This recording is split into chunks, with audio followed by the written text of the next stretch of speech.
నమస్కారం, welcome to Suman TV. నేను గీతాంజలి. ఫిబ్రవరి 16వ తారీఖున సంకష్టహర చతుర్థి అండి. ప్రతి మాసం వచ్చేటువంటి ఈ సంకష్టహర చతుర్థి ఎంతో విశేషం అంటారు. ఆ గణపతికి పూజ చేసుకుంటారు సకల విఘ్నాలు తొలగడానికని. అలాగే ఇంకొన్ని విశేషాలు కూడా ఉన్నాయి ప్రత్యేకించి ఈ మాఘమాసంలో వచ్చినటువంటి సంకష్టహర చతుర్థికి. తెలుసుకుందాం ఆ వివరాలు. వివరించేందుకు ప్రస్తుతం మనతో పాటు ఉన్నారు ప్రముఖ జ్యోతిష్యులు బ్రహ్మశ్రీ నందిభట్ల శ్రీహరి శర్మ గురువు గారు. వారితో మాట్లాడదాం. గురుగారు నమస్కారం అండి. వాగర్థావివ సంపృక్తౌ వాగర్థ ప్రతిపత్తయే జగతః పితరౌ వందే పార్వతీ పరమేశ్వరౌ. సదాశివసమారంభాం శంకరాచార్య మధ్యమాం అస్మదాచార్య పర్యంతం వందే గురుపరంపరాం. ఆదిత్యాయ చ సోమాయ మంగళాయ బుధాయ చ గురుశుక్రశనిభ్యశ్చ రాహవే కేతవే నమః. శృంగేరి జగద్గురు పీఠాధిపతులకి కంచిపీఠాధిపతులకి నమస్కారములు తెలియజేసుకుంటూ కార్యక్రమాన్ని ప్రారంభిద్దాం. సంకష్టహర చతుర్థి ప్రతి మాసం వస్తుందండి. చక్కగా పూజ అయితే చేసుకుంటారు ఆ రోజు అంతా నియమంగా. అంటే వినాయక చవితి ఎలా అయితే చేసుకుంటారో ఇంకా అలాగే భావిస్తారు చాలా మంది. అదే ఈసారి చాలా ప్రత్యేకం అంటున్నారు మాఘమాసంలో వచ్చేటువంటి చతుర్థి. వివరాలు తెలియచేయండి. తప్పకుండానమ్మా. మనకు ఉన్నటువంటి అనేక మాసాలు 12 మాసాలలో వైశాఖ మాసము, ఆషాఢ మాసము, శ్రావణము, కార్తీకము, ఆశ్వీజము, మార్గశిరము, మాఘము, ఈ మాసాలన్నీ కూడాను మానవుడు తరించడానికి అనగా తన యొక్క సంకల్పం నెరవేరడం కోసం చేసుకునేటువంటి పూజా వ్రతాది నియమాలు పాటించడానికి అనుకూలం. మిగతా మాసములన్నీ కూడా పితృదేవతల్ని ఆరాధనగా చేసుకునేటువంటి కొన్ని ఉంటాయి.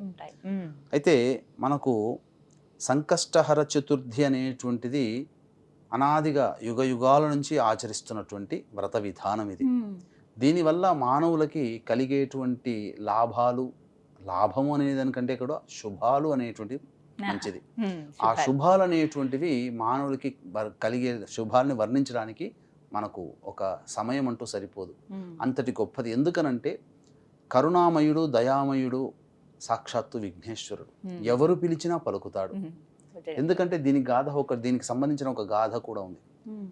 పూర్వము గణపతి చిన్నతనంలో ఎవరికైనా కానీ జంతువుల్ని చూసినా లేకపోతే ఆట బొమ్మల్ని చూసినా, ఇప్పటి కాలం పిల్లలు చిన్న చిన్న కుక్క పిల్లలతో సరదా పడుతుంటారు. మేక పిల్లలు, కోడి పిల్లలతో.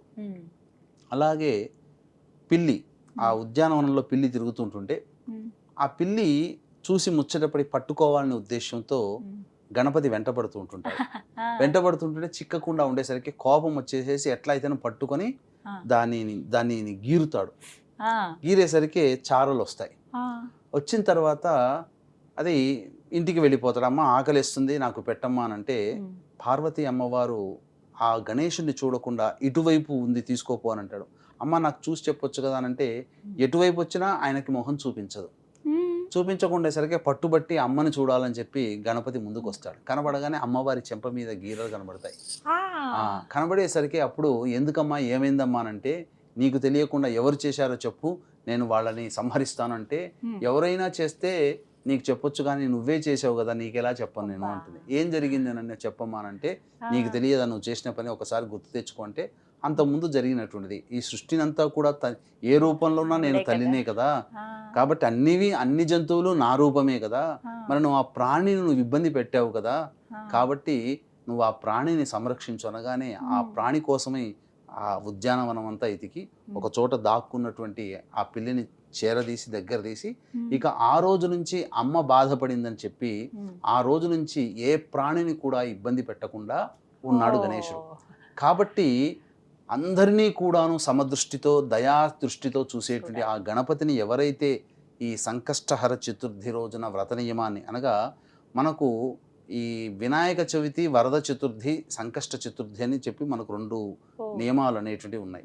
కాబట్టి ఈ వరద చతుర్థిని వినాయక చవితిగా మనం పిలుచుకుంటుంటాం. ఈ సంకష్టహర చతుర్థి వ్రతాన్ని మాత్రం పౌర్ణమి వెళ్ళిన తర్వాత చతుర్థి తిథి ప్రదోషకాల సమయంలో ఉండగా వచ్చేటువంటి రోజున ఆచరించాలి అని మనకు శాస్త్రం చెప్పబడి ఉంది. ఫిబ్రవరి 16వ తారీఖు వచ్చింది కదా, ఆదివారం రోజు వచ్చింది. దానికి ఇంకా చాలా విశిష్టతలు ఉన్నాయమ్మా. ఎందుకనంటే మాఘమాసము ప్రత్యేకం ఒకటి. రెండవది ఆదివారం అనగా రవికి సంబంధించినటువంటి వారముగా చెప్పబడి ఉంది. మూడవది హస్తా నక్షత్రం ఉంది. అనగా మనకు చతుర్థి తిథిని నిర్ణయించేటువంటిది చంద్రుడి గమనమే కదా, అట్టి చంద్రుడికి నక్షత్రం అయినటువంటి హస్తా నక్షత్రం ఉండగా ఇది జరిగింది. తర్వాత అది మూడవది కదా. ఇక నాలుగవది బుధ అనేటువంటిది, బుధుడు అనేటువంటి వాడు మనకు చెప్పాలి అని అంటే కన్యా మిథున రాశులకి అధిపతి. ఉచ్చస్థితి పొందుతాడు బుధుడు. కాబట్టి అటువంటి ఉచ్చస్థితి పొందినటువంటిది రాశి కన్యా రాశిలో చంద్రుడు ఉండంగా చవితి ఏర్పడుతుంది. ఇది కన్యా రాశి కదమ్మా. అంటే కోమలత్వము, దయ, కరుణ, అలాగే సహనాన్ని సూచించేటువంటి రాశి. ఆ రాశిలో చంద్రుడు ఉండగా చతుర్థి తిథి వస్తుంది. అన్నిటికంటే ఇంకొక ప్రధానమైనది, 5వది గొప్ప లక్షణము, ఆ సమయము ప్రదోషకాల సమయంలో చేసుకోమని చెప్పబడి ఉంది కదా వ్రతము. ఆ ప్రదోషకాల సమయము స్థిర లగ్నంలో ఏర్పడింది, అనగా సింహలగ్నము. సింహలగ్నంలో చేసినటువంటిది ఏంటంటే లక్ష్మీప్రదము. కాబట్టి సింహలగ్నాధిపతి అయినటువంటి రవి కూడా, అలాగే హస్త నక్షత్రము ఏ రాశిలో ఉందో ఆ అధిపతి అయినటువంటి బుధుడు కూడా సప్తమ కేంద్రంలో స్థితి పొంది ఉండి లగ్నాన్ని చూస్తున్నాడు. ఇది చాలా విశేషం. పైగా మనం చూసుకుంటే రాశి నుంచి 9వ స్థానంలో గురుడు ఉన్నాడు, సప్తమ స్థానంలో శుక్రుడు ఉన్నాడు. ఇవన్నీ కూడా లక్ష్మీ ప్రదాన్ని సూచించేటువంటిది, చాలా విశేషం. కాబట్టి ఈ రోజున నుంచి ఎవరైతే సంకష్టహర చతుర్థి వ్రత నియమాన్ని ఆచరిస్తారో, నియమంగా పెట్టుకొని 1 నెల కానీ, 3 నెలలు కానీ, 5 కానీ, 7 కానీ, 11 కానీ, 18 కానీ, 21 వారాల పాటు కూడా, 21 నెలలు పాటు కూడా చేసుకునేటువంటిదిగా ఉందమ్మా. ఇలా సంఖ్య బట్టి చేసుకోవచ్చు, వాళ్ళ ఓపిక. ఎలా చేయాలండి అంటే మనకు శాస్త్ర ప్రమాణాన్ని అనుసరించి మనం చెప్పుకోదలిచినట్లయితే, ఉదయాన్నే లేచి కాలకృత్యాదులన్నీ తీర్చుకొని 16వ తారీఖు రోజున అయింది కాబట్టి 16వ తారీఖు రోజున ఒక చక్కటి చతురస్రముగా ఉన్నటువంటి ఒకటి పసుపు రంగు గుడ్డని మనం తీసుకొని ఒక పీటను ఏర్పాటు చేసి, ఆ పీటని చక్కగా పసుపుతో అలంకరించి, దాని మీద షట్కోణముతో ముగ్గు వేసి, పసుపు కుంకుమతో అలంకరించి, దాని మీద ఈ యొక్క పసుపు గుడ్డను పెట్టి, ఆ పసుపు గుడ్డ మీద 3 పిడికిళ్ళు బియ్యము పెట్టి, దాని మీద తమలపాకులు, ఖర్జూరములు, వక్కలు, గణేషుని యొక్క రూపముగా పసుపుతో చేసినటువంటి హరిద్రా గణపతి పెట్టుకొని పూజ చేసుకోవాలి. మొదలుగా పూజ చేసుకొని సాధారణంగా గణపతి పూజ చేసుకోవాలి. ఆ రోజంతా కూడాను ఉపవాస నియమాన్ని పాటించాలి. ఉపవాస నియమాన్ని పాటించి ప్రదోషకాల సమయానికి చేరుకునే సమయానికి కాలకృత్యాదులన్నీ తీర్చుకొని మళ్ళీ గణపతి పూజ అనేటువంటిది స్టార్ట్ చేయాలి. అయితే ఈ గణపతి పూజ అనేటువంటిది మనము దేవాలయంలో ముందుగా వెళ్ళి గణపతికి అర్చన, గరికతో అర్చన అవన్నీ జరిపించుకుని వచ్చి ఇంటికి వచ్చి నియమాన్ని పాటించాలి. చంద్రుణ్ణి చూసి అప్పుడు నియమాన్ని పాటించాలి. ఆ చంద్రుని ఖచ్చితంగా ఆ రోజున చూడాలమ్మా. చంద్రుడు నెలవంక మంచిగా చక్కగా కనిపిస్తుంది. ఇక ఆ 3 పిడికిళ్ళు ఏవైతే బియ్యం తీసామో ఆ బియ్యాన్నంతా కూడాను వేసి బెల్లముతో చేసినట్టు పాయసంగా చేసి అప్పుడు గణపతికి పూజ చేయాలి.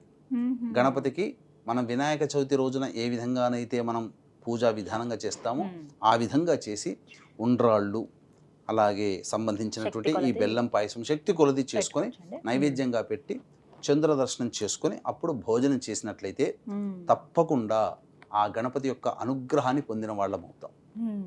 ఇది వ్రత విధానం చక్కగా చేసుకోవాలి. ప్రతి నెల సంకష్టహర చతుర్థి రోజున సద్యస్కాలంలో, అంటే ఈ యొక్క సంబంధించినటువంటి సంకష్టహర చతుర్థి వ్రతాన్ని ఆచరించినటువంటి వాళ్ళకి అనేక ప్రయోజనాలు కలుగుతాయి. ముఖ్యంగా ఏ పని చేయాలన్నా బుద్ధి కుశలత ఏర్పడుతుంది, సహనం అనేటువంటిది ప్రధానంగా వస్తుంది. మనిషికి ఇప్పుడు సహనం లేకుండానే కదమ్మా, ఇప్పుడు హోటల్కి వెళ్తాము, తీసుకొచ్చేంత ఓపిక కూడా ఉండదు, ఆ లోపలనే గొడవ పెట్టేసేస్తాం ఏదైనా పదార్థాన్ని ఆర్డర్ చేసి. అన్నిటికంటే మించి సహనం, గణపతి నుంచి నేర్చుకోదగినటువంటిది సహనం. ఆ సహనం అనేటువంటిది ఏర్పడుతుంది. అలాగే నరదృష్టి, నరఘోష, బ్లాక్ మ్యాజిక్లు ఎవరైతే ఉంటాయో అవన్నీ చేసిన దోషాలన్నీ కూడా తొలగిపోతాయమ్మా సంకష్టహర చతుర్థి రోజున. ముఖ్యంగా గణపతి కూడా చాలా విశేషమైనటువంటి ఫలితాలను ఇచ్చేటువంటి వాడు. మనకున్నటువంటి హిందూ సనాతన ధర్మ సాంప్రదాయంలో మనకు ఆదిశంకరాచార్యుల వారు అనేక మంది మత ఆచారాన్ని పాటించే వాళ్ళందరినీ కూడా జయించాడు అన్నాడు కదా. అందులో ఈ గాణాపత్యము అనేటువంటి వాళ్ళని కూడా జయించాడు. గాణాపత్యం అంటే గణపతిని ఉపాసన చేసుకొని ఉండే వాళ్ళందరినీ కూడాను ఓడించి అందరినీ సంతోషపెట్టి అందరి మత ఆచార ప్రకారము ఒక పూజా విధానాన్ని కూడా ఏర్పాటు చేయడం, పంచాయతన పూజ అనేటువంటిది. ఆ విధంగా మనకు చెప్పబడింది కనుక పురాణ యుగ యుగాల నుంచి కూడా ఈ గణపతి ఆరాధన అనేటువంటిది చాలా ప్రశస్తమై ఉన్నదని చెప్పవచ్చమ్మా. గురుగారు ఇంకా ఏమైనా నియమాలు ఉంటాయండి ఆ రోజున ప్రత్యేకంగా? ముఖ్యంగా ఆ రోజున బ్రహ్మచర్య వ్రతాన్ని ఆచరించాలి. ఆ రోజున ఆచరించినటువంటి వాళ్ళు గణపతి యొక్క అనుగ్రహం కోసమే గణపతిని చక్కగా తలుచుకుంటూ నిద్ర ఉపక్రమించాలి. అలాగే ధూమపానము, మద్యపానము, మాంసాహారం ఇవన్నీ కూడాను నిషేధము. నేలపైనే నిద్రపోవాలి. ముఖ్యంగా గణపతికి ఉపయోగించే గరికది ఏదైతే ఉంటుందో ఆ ప్రతి ఇది కూడాను గరికని చక్కగా నీటితో కడగాలమ్మా. చాలా మంది ఇప్పుడు బయట అమ్ముతుంటుంటారు, అవి ఎక్కడెక్కడో ఎంతో మంది తొక్కినటువంటి ప్రదేశాలు ఇవన్నీ ఉంటుంటాయి. సాధారణంగా వాళ్ళు మనకు ప్రత్యేకంగా మంచిది చేసి ఇవ్వరు కదా. కాబట్టి మనం ఇంటికి వచ్చిన తర్వాత ప్రతిదీ కూడాను పూజకు ఉపయోగించే వస్తువు శుభ్రపరచుకోవాలమ్మా. 3 చతుర్థులు చేద్దామని అనుకున్నప్పుడు మధ్యలో ఏమైనా ఆటంకం వస్తే మహిళలకి తర్వాత మళ్ళీ అంటే అది తప్పించి లెక్కించొచ్చా అండి? మళ్ళీ మొదటి నుంచి వస్తుందా? మహిళలు గనక ఇంట్లో ఉన్నప్పుడు ఈ విధంగా జరిగితే అది 2వ వారానికి అంతరం వచ్చినా, 3వ నెలకి వచ్చినా ఏదైనా ఇబ్బంది కలిగినప్పుడు దాన్ని పక్కకు పెట్టేసి మళ్ళీ వచ్చే చతుర్థి రోజున ఈ యొక్క నియమాన్ని పాటిస్తే ఇబ్బంది లేదమ్మా. అవసరం లేదు, కౌంట్ లోకి వస్తుంది. లేదా ఆ పౌర్ణమి రోజునైనా కానీ, ఆ తర్వాత చతుర్థి రోజున ఇబ్బంది వస్తుంది కదా, పౌర్ణమి రోజునైనా కానీ ఈ వ్రతాన్ని ఆచరించినా అదే ఫలితం వస్తుంది. అలా కూడా చేసుకోవచ్చు. నేను కొన్ని విన్నాను గురుగారు, కొన్ని దేవాలయాల్లో ఇలా చేస్తారు. అలా ఆలయంకి వెళ్ళి చేసుకోవచ్చా లేదా ఇంటి దగ్గరే చేయాలా? సామూహికంగా కూడా చేసేటువంటి వ్రత విధానాలు ఉన్నాయి. ఆ రోజున విశేషంగా హోమాది కార్యక్రమాలు చేస్తారు. గణపతి హోమం చాలా చేసుకుంటే చాలా విశేషము. గణపతికి ఆ రోజున ప్రదోషకాల సమయంలో హోమం గనక చేసుకుంటే గణేష చతుర్థి రోజున ఎంతటి పుణ్య ఫలితం పొందుతామో వినాయక చవితి రోజున అంతటి పుణ్య ఫలితము ఆ రోజున పొందుతామమ్మా. ఈ విధంగా అందరూ ప్రతి నెల చాలా విశేషంగా చేసుకుంటారంటే అందులో ఈసారి మాఘమాసం ఇంకా విశేషం అన్నారు. ఆదివారం రోజు వచ్చింది, ఇంకా ప్రత్యేకంగా చేసుకోవచ్చు. అందరూ కూడా సెలవు ఉంటుంది ఆ రోజు, చక్కగా చేసుకోవచ్చు. అలాగే వీక్షించేటువంటి ప్రేక్షకులకి ఈ యొక్క మహాశివరాత్రి సందర్భంగా ఫిబ్రవరి 26వ తారీఖు రోజున జాతకరీత్యా ఉన్నటువంటి అన్ని రకాల సమస్యల నివారణకి, ముఖ్యంగా శివానుగ్రహం కోసం కాశీలో 21 రకాల హోమాది కార్యక్రమాలు చేయించడం జరుగుతుంది. అలాగే రుద్రపారాయణాలు కూడా చేయడం జరుగుతుంది. అవకాశం ఉన్నవాళ్ళు కార్యక్రమ తదనంతరం కాంటాక్ట్ చేసి మీ గోత్రనామాలు నమోదు చేసుకోవచ్చు. చక్కగా వివరించారు గురుగారు, ధన్యవాదాలండి. సర్వం శ్రీ ఉమామహేశ్వర పరబ్రహ్మార్పణమస్తు.